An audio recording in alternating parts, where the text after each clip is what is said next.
કેશોદ પાલિકામાં ગુજરાત નગર રચના અને શહેરી વિકાસ અધિનિયમ હેઠળ સ્થાનિક સત્તામંડળની એરિયા ડેવલપમેન્ટ ઓથોરિટીની એક આયોજન બેઠક મળી હતી।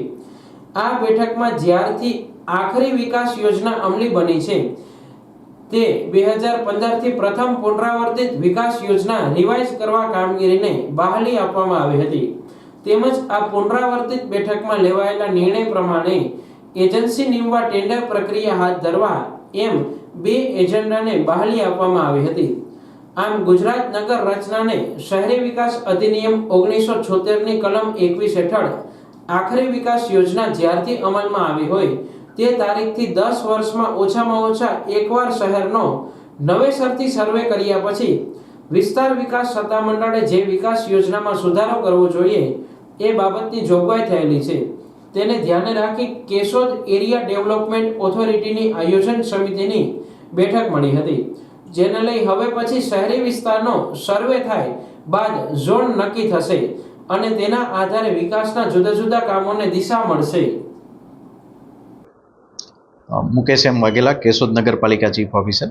गुजरात नगर रचना અને શહેરી વિકાસ અધિનિયમ 1976 ની કલમ 6 હેઠળ કેશોદ નગરપાલિકા એટલે કે સ્થાનિક સત્તામંડળને વિસ્તાર વિકાસ સત્તામંડળ તરીકે નિર્દિષ્ટ કરવામાં આવેલું છે અને આ જ અધિનિયમની કલમ 6(2) હેઠળ આયોજન સમિતિની રચના થયેલી છે।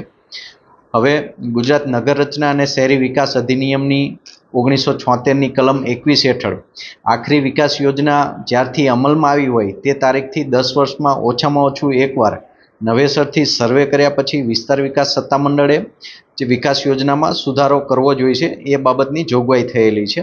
જે ધ્યાને રાખી કેશોદ શહેરી વિસ્તારનો વિકાસ ધ્યાને રાખી કેશોદ એરિયા ડેવલપમેન્ટ ઓથોરિટીની આજરોજ એટલે કે 5/9/2024 ના રોજ આજરોજ બેઠક મળી હતી, જેમાં 2015ની જે પ્રથમ પુનરાવર્તિત વિકાસ યોજના બનેલી છે તેને રિવાઇઝ કરવા માટેની આનુષંગિક કાર્યવાહી કરવા માટેની જે કામગીરી છે તેને બહાલી આપવામાં આવેલી છે અને બીજા એજન્ડામાં આ પુનરાવર્તિત વિકાસ યોજના તૈયાર કરવા માટે જે એજન્સી રોકવાની થાય છે તે માટે ટેન્ડર પ્રક્રિયા હાથ ધરવા માટેના કામને બહાલી આપવામાં આવેલી છે અને આ બે એજન્ડા સાથે આજરોજ કેશોદ એરિયા ડેવલપમેન્ટ ઓથોરિટીની જે આયોજન સમિતિની બેઠક હતી તે પૂરી થયેલી છે।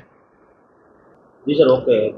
જે આવનાર સમયમાં જે ઝોનની વાત આવે છે વિકાસને લઈને શું શું કરવા માંગવામાં? આ માટે સર્વે એજન્સીની નિમણૂક થયા પછી એકવાર જમીની સ્તર પર સર્વે કર્યા પછી કયા એરિયામાં કયા ઝોન રાખવા તે બાબતે આયોજન સમિતિમાં નિર્ણય કરવામાં આવશે।